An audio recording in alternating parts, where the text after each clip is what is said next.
In just a couple of weeks, Metro CEO Randy Clarke will mark 1 year on the job. It's a year that has seen ridership levels increase steadily from pandemic-era levels, although there are still a lot of challenges ahead, as there have been for WMATA over the last 45 years. Our Evan Koslof talked with Clarke one-on-one, is with us now in the studio. So, Evan, you guys talked about a lot of things that are impacting WMATA right now.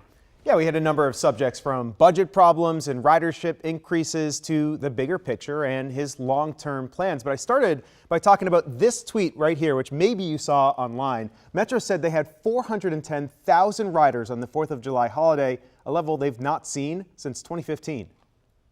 Right now we're running really good service and people can kind of count on Metro getting where they got to get to. I mean, we've come a long way in not that long a period of time. Since taking over 1 year ago, Clarke says he's been focused on service.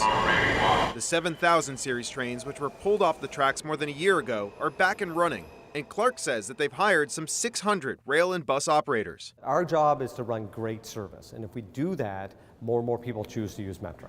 And there have been some big wins. Metro data shows that bus ridership on weekdays has reached 88% of pre-COVID levels, and it's actually up by 14% on Sundays.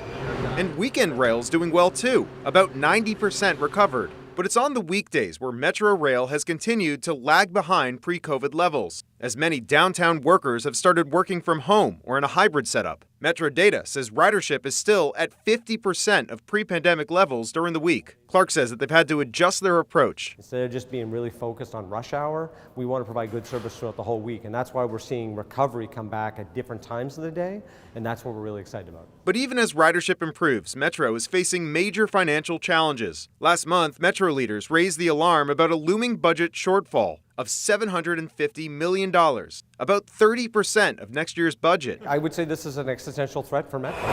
Clarke says that without additional funding, they'd be forced to cut service drastically, meaning much longer wait times and no service after 9:30 at night. When we have a structural issue that should be resolved, we need to have a predictable and sustainable long-term funding, and it actually then holds Metro accountable to manage that funding well to deliver those services. We should stop band-aiding things and kicking the can down the road. We should fundamentally just solve this thing once and for all.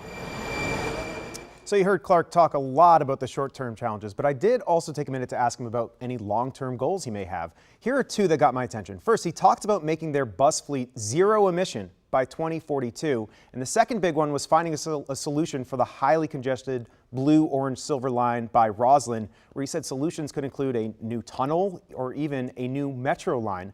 There was much more to this conversation. If you want to hear it, you could go to our website, WSA9.com. Guys? Yeah, just a fascinating discussion, Evan. We heard a lot from him that we've heard from his predecessors before about especially kicking the can down the road, just dealing with these problems now. That's going to benefit everyone. Thank you.